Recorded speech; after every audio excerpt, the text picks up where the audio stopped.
রংপুরে স্কুল শিক্ষক তার স্ত্রী ও 2 সন্তানকে হত্যার আলোচিত মামলাটি ডিবি পুলিশের কাছে হস্তান্তর করা হয়েছে। এদিকে ঘটনার তদন্তে নতুন মোড় নিয়েছে। রংপুর মেডিকেলের ডোমের বক্তব্যে উঠে এসেছে চাঞ্চল্যকর তথ্য। তার দাবি, নিহত মা মেয়েকে ধর্ষণের আলামত পাওয়া গেছে।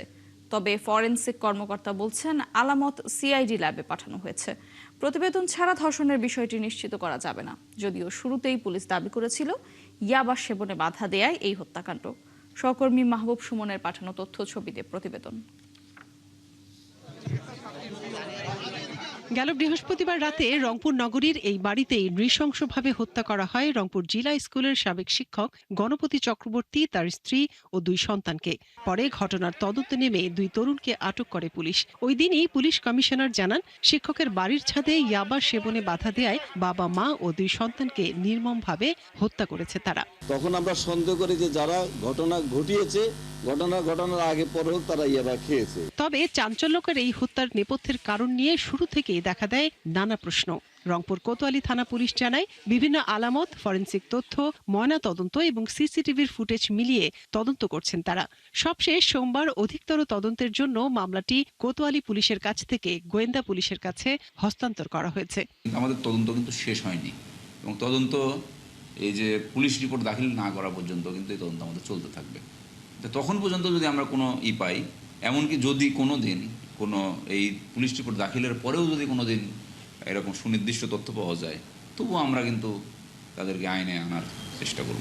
তবে এই তদন্তের মাঝেই 71 টেলিভিশনকে চাঞ্চল্যকর তথ্য দিয়েছেন রংপুর মেডিকেলের ডোম যতন রায়। ময়না তদন্ত করতে গিয়ে নিহত মা ও মেয়ের শরীরে ধর্ষণের আলামত পাওয়া গেছে বলে দাবি করেন তিনি। সেই আলামত সংগ্রহ করেছেন তারা। মানে কি পাইছেন কি এমনিতে? আমাদের বীর্য ছিল মানে কোনটার মধ্যে? মেয়েটা মানে যেটা মেয়েটা, হ্যাঁ, তারা ধর্ষণ হয়েছে। আল্লাহ, বলা যাবে না যে কি হয়েছে কি না হয়েছে, কিন্তু 2টা মায়ের বেটির 2টা সোয়াব রাখা হয়েছে। মেয়েটা তো ধর্ষণ হয়েছে, ডাক্তার কি মানা করতেছে কেন? কি তা বলতে পারলাম না, এখন ডাক্তার জানে আর রিপোর্ট জানে। যদিও হাসপাতালের ফরেনসিক কর্মকর্তা জানান, এখনই ধর্ষণের বিষয়টি নিশ্চিত করে বলা যাবে না। আলামত সিআইডি ল্যাবে পাঠানো হয়েছে। পরীক্ষা নিরীক্ষার পরই সব নিশ্চিত হওয়া যাবে। স্যার, আমরা যে মেয়েটি এবং তরুণী প্রীতিলতা, তাকে আমরা ধর্ষণের কোনো আলামত অনেক পেয়েছি কিনা? দেখেন, একটা বডিগুলো তো ডিকম্পোজ ছিল, আমরা ওইভাবে না বলে পরীক্ষা হয়ে আসুক তারপর। প্রাথমিকভাবে আপনি আমাদের কাছে যিনি করেছে, কিন্তু আমরা যারা ওনারাও ওটা বুঝতে পারেন না, আমাদেরও কাছে ডিটেলস মনে হয়েছে ওটা অস্পষ্ট, কারণ বডি একবার ফুলে গেলে সেটা যে কোনো কিছু আর্টিফ্যাক্ট বলে মনে হতে পারে। মর্মান্তিক এই মৃত্যু নিয়ে শুধু রংপুর নয়, দেশ জুড়েই তৈরি হয়েছে ক্ষোভ, চলছে প্রতিবাদ। হত্যার সঠিক কারণ খুঁজে বের করে সুষ্ঠু বিচারের দাবি জানিয়েছেন সবাই। মনিরা কাজুরি, 71। দেশে সারের সংকট নেই, তবে বিতরণে অনিয়মের অভিযোগ পেলে ব্যবস্থা নেওয়া হবে বলে জানালেন প্রধানমন্ত্রীর তথ্য উপদেষ্টা। বলেন, গ্যাস সরবরাহ পুরোপুরি স্বাভাবিক হতে সময় লাগায়। জ্বালানিতে ভর্তুকি বাড়ানোর চেয়ে লোডশেডিংকেই সঠিক মনে করছে সরকার। এক প্রশ্নের জবাবে তথ্যমন্ত্রী আন্দালিব রহমান পার্থ বলেন, ফাঁসির দণ্ডপ্রাপ্ত শেখ হাসিনাকে ফিরিয়ে আনতে ভারতের আদালত পর্যন্ত গড়ালে সেটা তার জন্যই সুখকর হবে না। শারমিন নীরার প্রতিবেদনে বিস্তারিত। সরকার বলছে সার আছে, কিন্তু ডিলার বলছে নেই। এই অবস্থায় ক্ষুব্ধ হয়ে কুড়িগ্রামের ভুরুঙ্গমারিতে ডিলারের গুদাম ভেঙে প্রায় 200 বস্তা সার নিয়ে যায় চাষিরা। সারা দেশের চাষিদের অভিযোগ, চাষাবাদের প্রয়োজন মতো সার পাচ্ছেন না, অথচ প্রধানমন্ত্রী তথ্য উপদেষ্টার দাবি সারের ঘাটতি নেই। সার আমদানির অনুমোদন দেওয়া হয়েছে, কোনো ঘাটতি যেন না হয়। 24 আগস্ট 2026 তারিখে সরকারি ক্রয় কমিটির বৈঠকে 3,65,000 মেট্রিক টন সার আমদানির অনুমোদন দেওয়া হয়েছে। এর ঠিক এক সপ্তাহ আগে কানাডা, রাশিয়া এবং সৌদি আরব থেকে আরও 1,15,000 টন অনুমোদন দেওয়া হয়েছিল। 24/8/2026 ইউরিয়ার মজুদ আছে 4.822 lakh metric ton, TSP 3.69, DAP 3.68, MOP 1.46, মোট 13.65 লক্ষ মেট্রিক টন মজুদ আছে। তিনি আরো জানান, গ্যাস সরবরাহের উন্নতি হচ্ছে, তবে পুরোপুরি স্বাভাবিক হতে সময় লাগবে। মধ্যপ্রাচ্য পরিস্থিতির কারণে এই সংকট দীর্ঘ হতে পারে। এই অবস্থায় ভর্তুকি বাড়ানোর চেয়ে লোডশেডিং ম্যানেজমেন্টকে গুরুত্ব দিচ্ছে সরকার। আমরা অনেক বেশি গ্যাস এনে মারাত্মক রকম সাবসিডি দেব, নাকি আমরা কিছুটা লোডশেডিং মেনে নেব? শর্ট টার্মের কথা বলছি, আমি বলছি না এটা আমাদের চিরকাল করতে হবে। সেই সিদ্ধান্তের একটা জায়গায় আমার মনে হয় আমাদের আসতে হবে। ক্রাইসিস আছে, আমরা জনগণকে আমাদের প্রতি অন্তত খানিকটা সহানুভূতিশীল থাকার অনুরোধ করব, আমরা সর্বোচ্চ চেষ্টা করছি। সরকারের নিয়মিত সংবাদ সম্মেলনে উপস্থিত তথ্যমন্ত্রীকে সাবেক প্রধানমন্ত্রী শেখ হাসিনাকে ভারত থেকে ফিরিয়ে আনার বিষয়ে প্রশ্ন করলে জবাব দেন তিনি। আমার জানা মতে ফর্মালি না, ইন্ডিয়ান এক্সপ্রেস পত্রিকা আমরা দেখেছিলাম যে ব্যাপারটা নাকি এখন ওনারা আদালতের মাধ্যমে নাকি করবেন।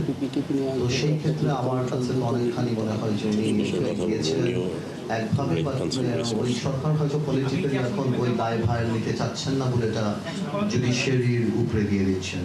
তো আমার মনে হয় যে ওনার জন্য এই সংবাদটা খুব একটা সুখকর হবে না। বাট আমাদের তো দাবি একটাই, সেটা হলো যে শুধুমাত্র উনি কেন, প্রত্যেককে আমরা ফেরত চাই। সংবাদ সম্মেলনের শুরুতে সরকারের 180 দিনের সফল বাস্তবায়ন বিষয়ক বইয়ের মোড়ক উন্মোচন করা হয়। শারমিন নীরা, 71, ঢাকা। গণভোটের রায় বাস্তবায়নে সরকার কোনো উদ্যোগ নেয়নি বলে অভিযোগ করেছেন জামায়াতে ইসলামের সেক্রেটারি জেনারেল অধ্যাপক মিয়া গোলাম পরোয়ার। তার দাবি, সরকার গঠনের 6 মাস পার হলেও গণভোটের রায় বাস্তবায়নে কার্যকর কোনো পদক্ষেপ নেওয়া হয়নি। দুপুরে মগবাজারে জামায়াতের কার্যালয়ে আগামী 5 সেপ্টেম্বরের লং মার্চ কর্মসূচি ঘোষণায় ব্রিফিংয়ে তিনি বলেন, সংবিধান সংস্কার পরিষদ গঠন না করে জনগণের মতামত উপেক্ষা করা হচ্ছে।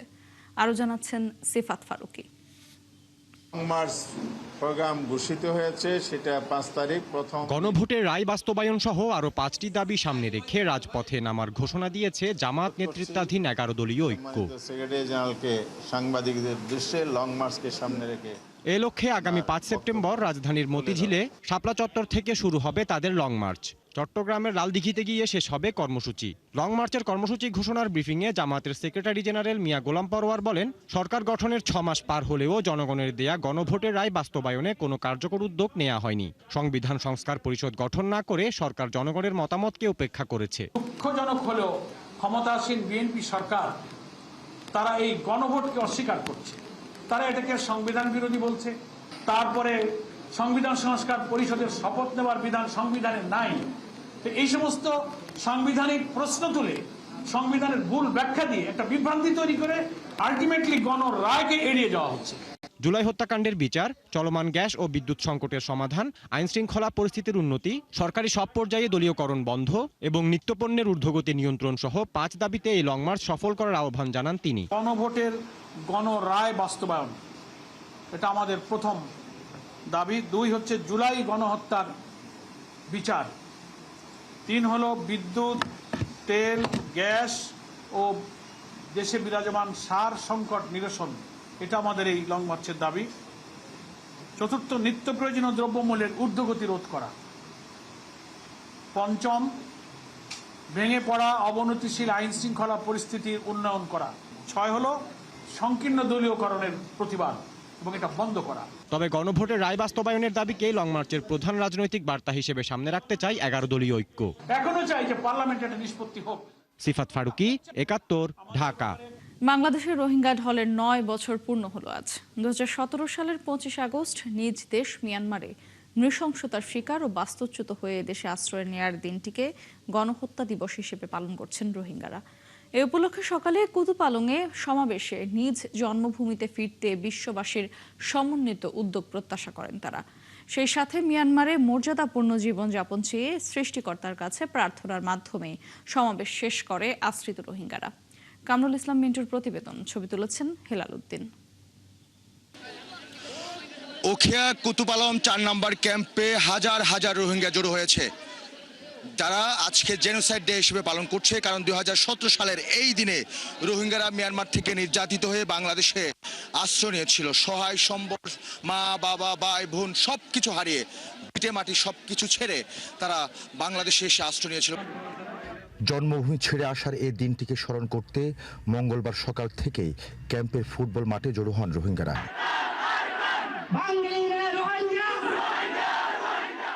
কেউ নীরবে দাঁড়িয়েছিলেন, আবার কেউ চোখের পানি মুছছিলেন বারবার। একসময় সবাই রাব্বুল আলামিনের কাছে জন্মভূমিতে ফেরার জন্য মোনাজাত করেন।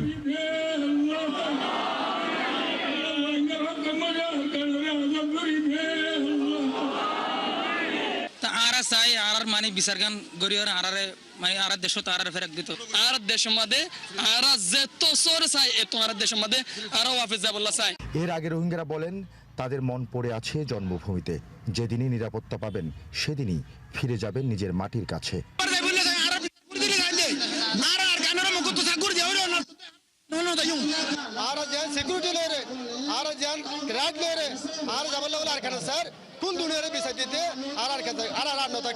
আর কেউ কেউ বলেন শুধু ফেরত পাঠালেই হবে না, নিশ্চিত করতে হবে যেন ফেরার পর আবার নির্যাতনের শিকার হতে না হয়, আবার যেন উদ্বাস্ত না হতে হয়।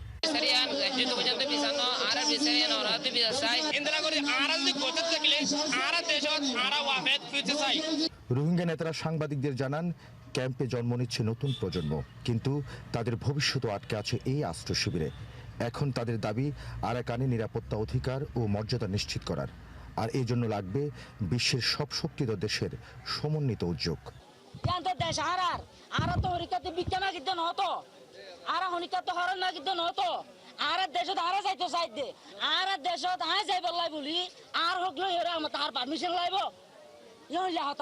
সাস্টেনেবল একটা সলিউশন করিব সব দুনিয়া ইয়ারা হেলাপ করিব আল্লাহ মকসলয়রে এই মজলিস আরম্ভ করা গিয়েছে।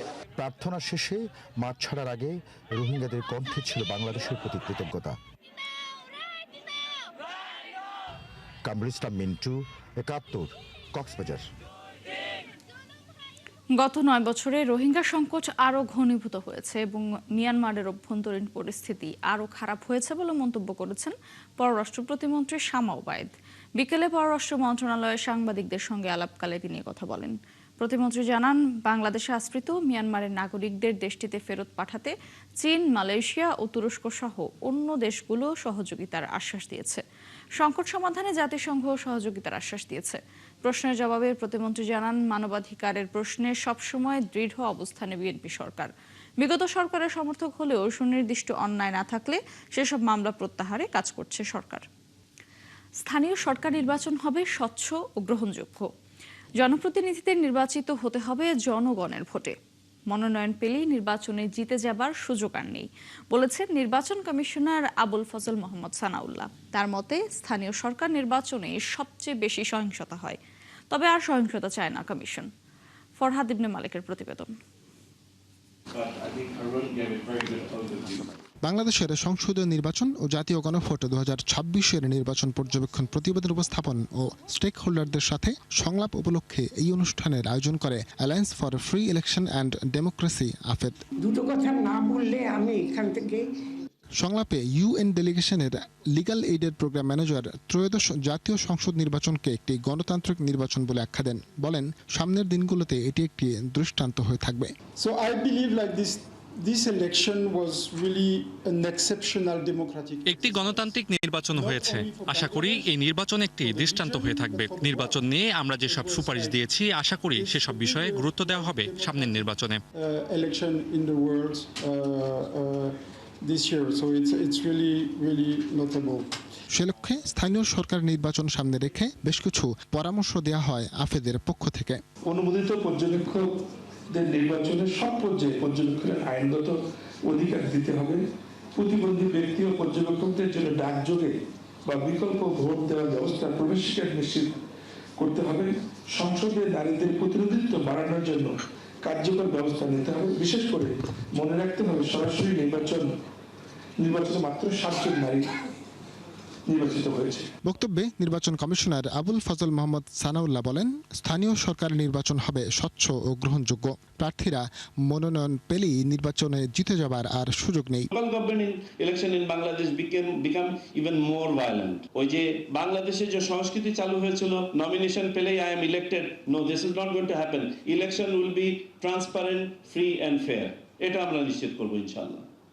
সো জনগণের ভোট পেয়েই নির্বাচিত হতে হবে, ভোট পেয়ে প্রার্থীদেরকে নির্বাচিত হবে, এটা যেন বদ্ধমূল হয়ে যায় সবার মাঝে। এবারের নির্বাচনে অন্য যে কোনো নির্বাচনের চেয়ে অপেক্ষাকৃত কম সহিংসতা হয় রাজনৈতিক দলগুলোকে এর কৃতিত্ব দেন সানাউল্লাহ। যাদেরকে সবচেয়ে বেশি সাধুবাদ দেওয়া প্রয়োজন সেটা হচ্ছে রাজনৈতিক দল। ফরহাদ ইবনে মালিক, ৭১, ঢাকা।